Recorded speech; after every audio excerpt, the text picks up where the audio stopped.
Disclaimer. Please keep in mind that I wrote this script early in July. So, the first My Little Pony movie to be shown in theaters in about 25 years stars humans, and is called Equestria Girls despite the fact that it doesn't take place in Equestria. That's odd. Actually, this is more than a movie. It's apparently a pilot to the Equestria Girls cartoon series, and as such, not only does it have to pass my strike system, but it has to prove to me that Equestria Girls deserves to exist on its own merits. To do that, it has to give me something that Friendship is Magic could not. So the movie starts out with Twilight and her friends arriving in Canterlot for some sort of instructions.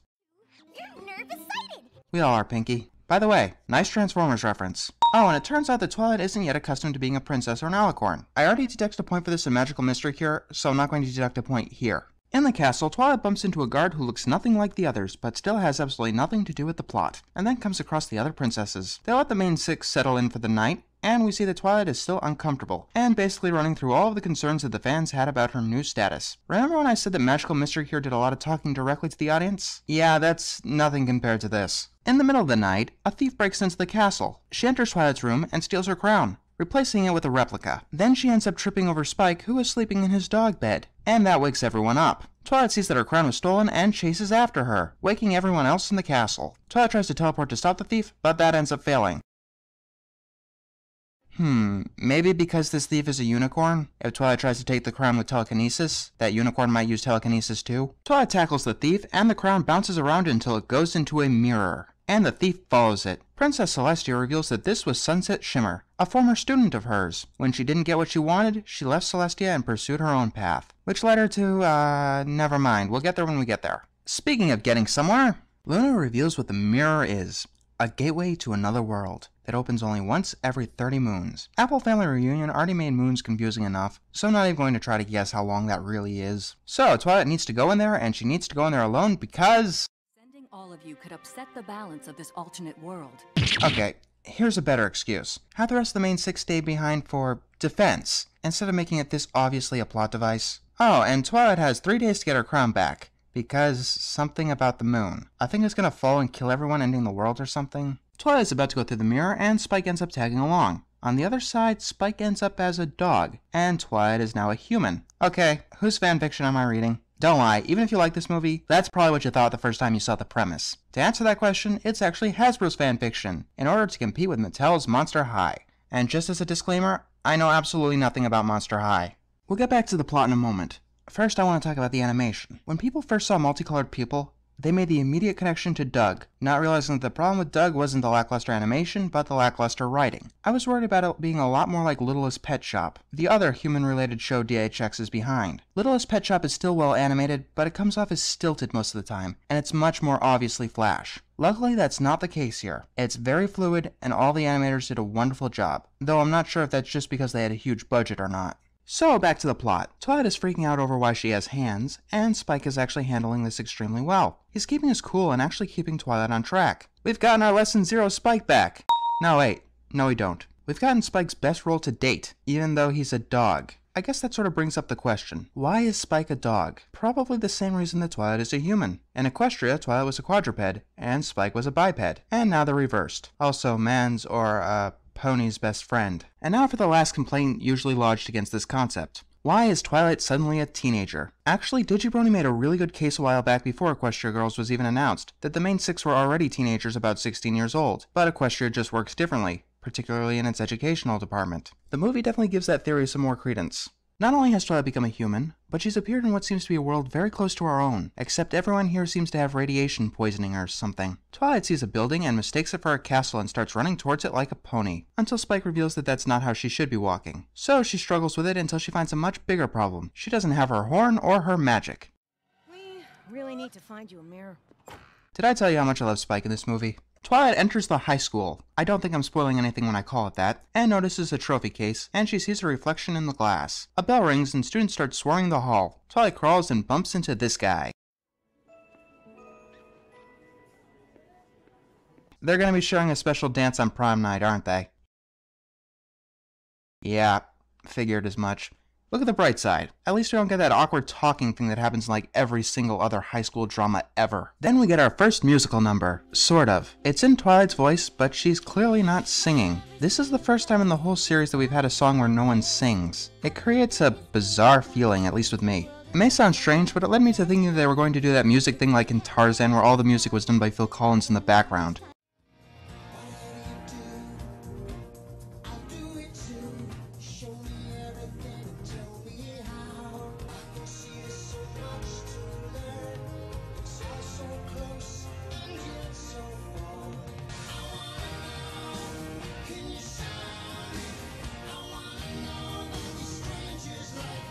See what I mean? The song is okay. Nothing too memorable, unfortunately. The song gets Twilight to learn somewhat of being a human. I am kind of a sucker for fish out of water stories, and it does hit all of those awkward notes that it should in that regard. Then Twilight hears what sounds like Fluttershy, and she turns the corner to find someone who looks kinda like Sunset Shimmer. Yeah, the voice kinda gives it away. Twilight doesn't like anyone bullying Fluttershy in any world, so she stands up to Sunset Shimmer. Sunset doesn't seem to recognize Twilight. You know what? I'll buy it. Fluttershy reveals to Twilight that that was Sunset, and we have a recreation of the scene from Friendship is Magic, where Twilight met Fluttershy. They even reused some of the sound bites. I don't know if that's clever, or if that's lazy, or if that's cleverly lazy. And just like before, she opens up when she sees Spike, which makes me wonder if human Fluttershy is afraid of adult dogs. Wouldn't you just give anything to know what they're really thinking? What do you mean? Spike is so awesome in this. Fluttershy reveals that she picked up the crown and turned it into Principal Celestia. Sure, why not? Fluttershy says that Twilight isn't supposed to have animals on school grounds, and suggests that she tuck them into her backpack, and we see that she had a few in it. Oh no, I'm late for class. You know how rare it is that a bell in a high school drama actually signifies the class has started and not just to head to class? Glad to know that they're actually doing their research. So, Twilight meets with Principal Celestia, says that she's new, and asks if she was given a crown. Yes, I've had Vice Principal Luna put it somewhere for safekeeping. Were you interested in running for Princess of the Fall Formal this year? Where the fuck did that question come from? Did you find a crown? Yes. Do you want to run for what is essentially prom queen? How do you make that connection? So apparently, Celestia found this random crown and is using it to crown a prom queen. Actually, on repeated views, I've learned that this crown is an exact replica of the element of magic, which is really trading one plot hole for another. And Twilight asks if she can run for prom queen instead of claiming the crown is hers because...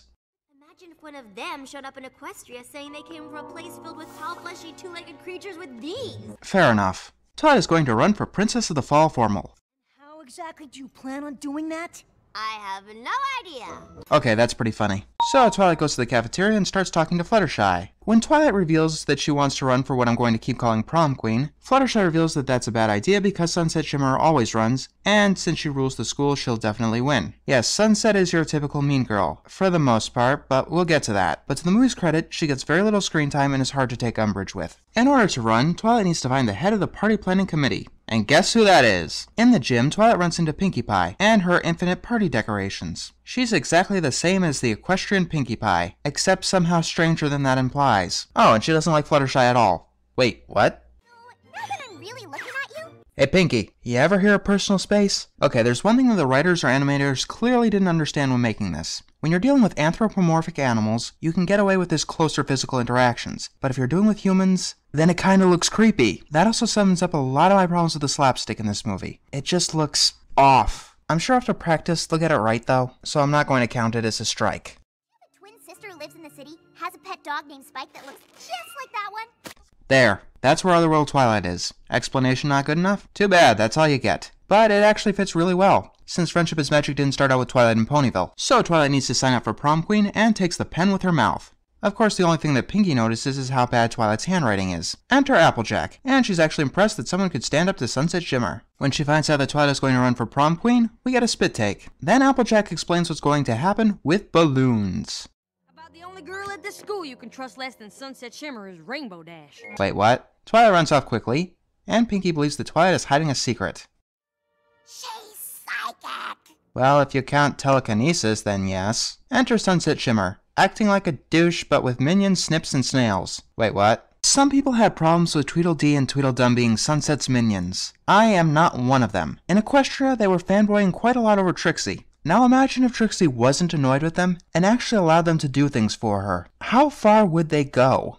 Applejack and Pinkie lets it out that someone else is running. Apparently she can read that, and decides that she has to confront Twilight about this. Sunset confronts Twilight in a dark locker alley because all high schools have a dark locker alley, and makes it known that she knows who Twilight is. Then we get the typical alpha bitch confrontation, letting Twilight know who's in charge. And then for the rest of the movie, she pretty much plays behind the scenes. I'll admit right now that Megan McCarthy's biggest, most glaring weakness is her villains. I'm not saying that they're bad, it's just that they're so incredibly typical. And Sunset Shimmer, for the most part, is no different. Sunset runs into Tweedledee and Tweedledum. That's what I was talking about earlier. If you want to use humans, fine, but you've got to tone down on the more animated stuff. It just doesn't fit. Anyways, she instructs them to get some dirt on Twilight. In Equestria. What are you still doing here? Yeah, some things don't change in any world, I guess. Twilight wanders up to a vending machine and is unable to operate. The great and powerful Trixie! Need some peanut butter crackers. Okay, that was hilarious. But she'd better be a recurring character in the actual show. Twilight realizes that she needs to do some research and stumbles upon the school library. Tweedledee and Tweedledum follow her in with cell phones. I'm intrigued to find out where this is going. Twilight is trying to figure out how to get a computer to work. By the way, what happened to Cheerilee? She looks like she can use a freaking drink. Wait, is that the CMC theme song? Oh no, the Showstoppers is back for revenge! Girls, what are you doing? Posting a video on YouTube, and they're seeing how many hits they got. Wait, did you actually make that joke funny? Some of the comments about our song were really awful. Epic fail. Great, now I feel bad for my Showstoppers review. Funniest thing they've ever seen, huh? I don't know that that's what you should take from... Oh my god, you did make it funny! How did you do that? Tweedledee and Tweedledum start taking footage of Twilight as she attempts and fails to be a human. Hey guys, you're using the wrong background music. Let me try.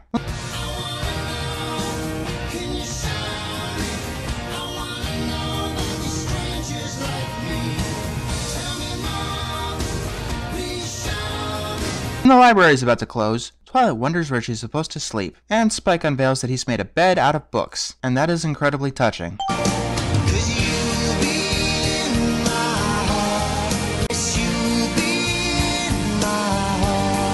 Twilight found a yearbook, and look what's inside. A photo of all the other humane six, and they look like they're friends. And freshmen. Remember what I said about putting your hoof down and how it's just unpleasant to watch such good friends turn on each other? Equestria Girls is not only using that effect, but it's using it to its advantage. A lot of people say that it's jarring, but it's supposed to be jarring. The next morning, everyone is laughing at Twilight. Rarity pulls her into a classroom, and immediately starts putting Twilight in a disguise. That doesn't fool anyone. Rarity and Pinky start fighting, and when they get it together, they open Pinky's laptop and see a video of Twilight acting like a pony. This is cyberbullying, and it's what convinced me that Equestria Girls actually has credence as a series. It doesn't matter how they deal with the issue in this movie, but the fact that they can do something like this, which is something that they could never do in Equestria, actually gives this merit. The Humane Five tries to reassure Twilight, but they're all at each other's throats. It's a really effective use of the emotional torque, especially when Fluttershy is doing some of the arguing. Applejack tells them to move on, but Rarity reveals that she had a spat with Rainbow Dash. Twilight shows them the yearbook to stop the arguing. Twilight theorizes that Sunset was behind it, and it turns out that she was right. Sunset had sent them emails and texts. Is it really that easily broken? Perhaps. From what I can tell, Sunset Shimmer kept at it. Twilight suggests to Applejack that it might be time that she made up with Rainbow.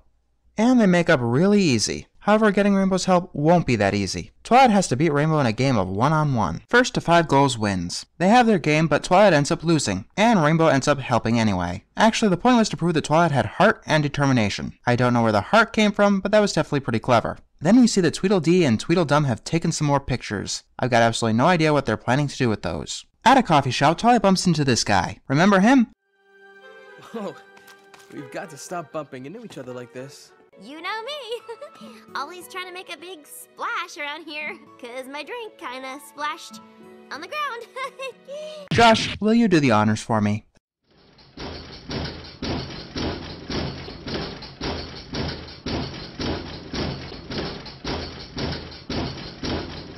Thank you. And to the people who are asking if the main 6 actually get into relationships, May I ask that you word your wishes more carefully from now on, please? Let's talk about Flash Sentry because everyone has something to say. I'll say this. It's a lot better than the last time Megan McCarthy tried to do a romantic plot. Before, when the lovers wouldn't shut the fuck up, here they barely share a conversation. Flash Sentry has no personality to speak of. He's almost entirely unnecessary to the plot. And half of me thinks that he was designed as a self-insert character, as most walking personality vacuums are. The only thing we learn about him is that he used to be Sunset Shimmer's boyfriend, a few weeks ago. And by implication, he broke up with her. The Humane 5 decide that they need something to counteract the videos posted of Twilight. And to do that, they're going to have to dress up as ponies. That is strange. And then they sing the catchiest song that Daniel Ingram has ever produced. I really like this song, and I can't get it out of my head. It's definitely the best of the movie. I think everyone will agree on that. Although the lyrics are a little on the nose.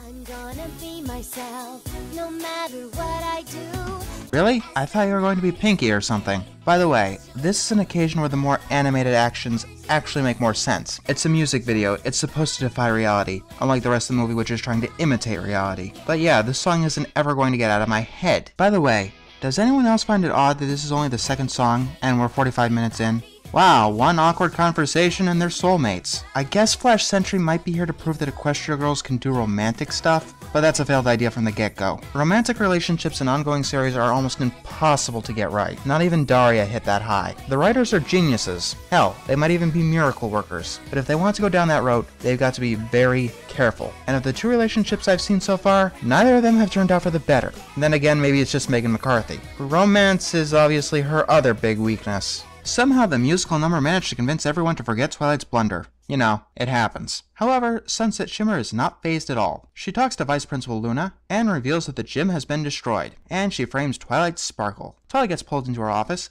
and Luna claims that she has proof against her. Hi Gary, I see you over there. You gonna be relevant to the plot? Wait, what? Oh yeah, you're right. I already deducted a point for his uselessness, but that's definitely a good thing to note. Luna shows the photos to Twilight that makes her look like a vandal. Since they have internet in human land, I'm going to assume that they also have Photoshop, which begs the question of why Luna doesn't think of that. When she's about to, I don't know, expel Twilight. Wait a minute, is Twilight even enrolled? Whatever, not important. Gary Stu walks in and gives evidence that the photos were cobbled together, and Luna immediately flips and lets Twilight go. It's almost like that scene needs bullet points. 1 minute, Twilight's just a normal student. The next minute, Twilight is a despicable vandal. And a second later, she's not. It's really, really weird. Unfortunately, they've got to postpone the dance until tomorrow, which means that the portal will be closed for a really, really long time. Twilight goes to the clothes store where the rest of the Humane 5 are hiding out, and ducks into a dressing room. Spike suggests that Twilight tell them the truth, that she's a pony in a human body. Remember when I said that it felt like they were talking directly to the audience of Magical Mystery Cure? Try this on for size. Twilight, these girls rallied around you because they saw what was in your heart. They aren't gonna feel any differently about you when they find out you're a pony princess in Equestria. I don't know if that's what they were trying to say, but that's the intention that they set forth. I'm glad you followed me here, Spike. Megan, please write a Spike episode, I'm begging you! By the way, is it just me or is Human Pinkie Pie a bit of a hothead? Oh, and she might be psychic. By the way, I really do love this scene. The reveal usually isn't this funny. They go along with it pretty quickly. I would say a little too quickly, but if you showed me a talking dog, then I'd pretty much believe anything you told me. So they get to work fixing the gym, in this movie's third song. Once again, it's in the background. Is this gonna be a thing now? Not that I really mind, but I would like to know. The song is pretty good. It's the second best of the three we've gotten so far, but once again the lyrics are on the nose. At least there's no barn raising going on this time. Eventually the students come in and start helping. It seems that this musical number has begun to unite the cliques. I guess manual labor really does bring people together. Megan, they've already got to the conversation stage. They should be past this weird blushing awkwardness by now. So it looks like the fall formal or the prom is back on for that evening, and everyone starts voting for Twilight. Next time I ask you to make a mess of things, try to show a little restraint. You didn't seem that concerned about it earlier. Whatever, it's not important. We're awesome! Yeah, I can agree that this isn't the best portrayal of Rainbow Dash. She's a bit Flanderized, and she says awesome almost as much as I did in my top 20 favorite episodes list. And it's completely awesome for one awesome episode. And each of them are awesome. 6 is just awesome. People also seem to wonder why she wears a skirt instead of pants. True, she has worn dresses in the past, but she doesn't seem like the type to wear one all the time. I really don't know, but I don't care what people wear. Speaking of fashion, we've got another musical number. How do we go from having one every 30 minutes to having one every 5? And how did you make the Ghostbusters mustache joke funny? By the way, I'm sure you can buy each one of these outfits at Toys R Us. And I'm calling it now. Equestria Girls is going to have a Weekenders-like thing where the characters are actually wearing different outfits in every single episode. So we enter the final act of the movie, and it really starts to lose me here. I mean, a lot. Besides Scary Stew, the first hour of the movie is pretty damn good. However, the ending gets not rushed. Well, yes, it gets rushed, but it also gets fucking weird. In fact, Equestria Girls might have the second worst ending to date, beaten out only by It's About Time, solely due to the fact that it doesn't have predictability against it. Oh, speaking of Gary, he drives a Mustang. You're too funny, you know that? So, Twilight agrees to give him a dance. And I just realized how creepy this scenario is. In fact, all the romance in this movie is creepy. Half the time I'm expecting Spike to start humping Rarity's leg, but this takes the cake. I had no idea that Twilight wanted to get it on with freaky alien creatures she's never met before. I understand that there's a lot of similar shitfics in the fandom, but I honestly didn't want to see it in the actual show. Twilight wins prom queen, and everyone is happy. Tweedledee and Tweedledum sneak into the auditorium, Twilight is crowned, and Spike gets kidnapped. So Twilight chases after him, and the Humane Five follow along to find Sunset Shimmer with a sledgehammer. When I first saw this, I thought that she was honest to God going to start assaulting Twilight with that thing. It would have made for an interesting climax, I'll tell you that. She's actually threatening to shatter the portal, and she releases Spike. If Twilight doesn't give the crown, then Sunset will destroy the portal. Tick-tock, Twilight. We haven't got all night. The portal will be closing on its own in less than an hour. I'm gonna save that. Twilight actually refuses to give the crown, believing that her friends will be able to defend Equestria without her, but the high school will not. That is a very strange sentence when I word it like that, but it's definitely mature enough on Twilight's part. So awesome!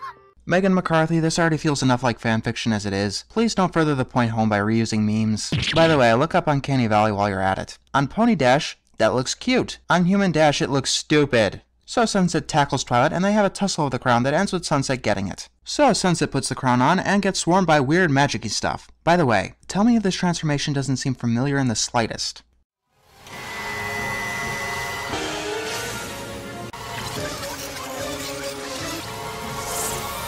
And I've just gotta say it, but that design is absolutely horrible. I mean, I don't normally criticize character design, but Demon Sunset is really bad. She looks too ridiculous to be threatening, and her personality doesn't lend herself to being a comedic villain. Also, she turns Snips and Snails into not quite as stupid looking demons, but still pretty dumb looking. The students come outside. I've had to jump through so many hoops tonight just to get my hands on this crown.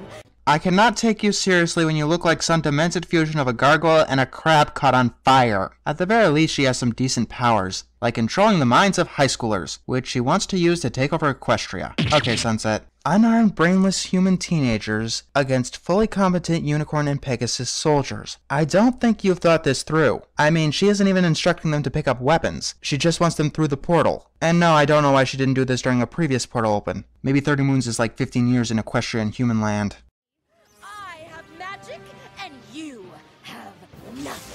Well, she has a decent character design. The Humane Five stand by, and Sunset shoots a fireball at them. And then this happens. They're all shielded by magic.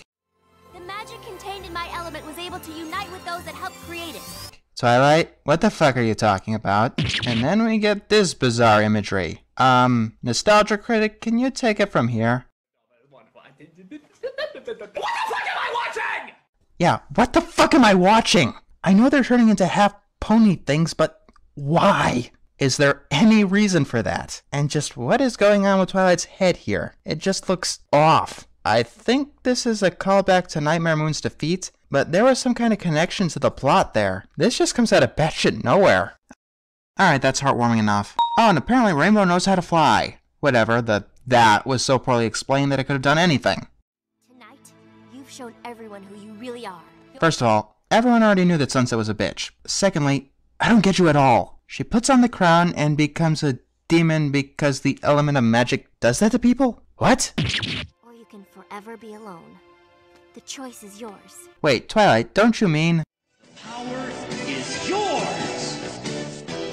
At least she acknowledges that she's done something wrong. Granted, I don't know how getting pwned like that taught her that there was another way. Either way, Twilight points Sunset to the Humane Five. Whoa, weird. Seriously? The talking dog is the weird thing about all this? Now that was trailer shot material. A true princess in any world. Yes, because a school principal knows what it takes to be a princess. What? Would now be a completely awkward time to ask you for that dance? Yes! Yes, it would, because... We haven't got all night. The portal will be closing on its own in less than an hour. No, she actually takes Gary Stu up on his offer. And while she's dancing, the portal closes, stranding her in human land for another whatever. And she displays that crown in her trophy case right next to her Darwin Award. Sorry, that's the realistic ending. No, she dances like a pony and her, her boyfriend starts dancing the same way. Then Photo Finish takes a picture of that, which presumably gets a shit ton of media attention sometime later. Alright, I guess that's a start.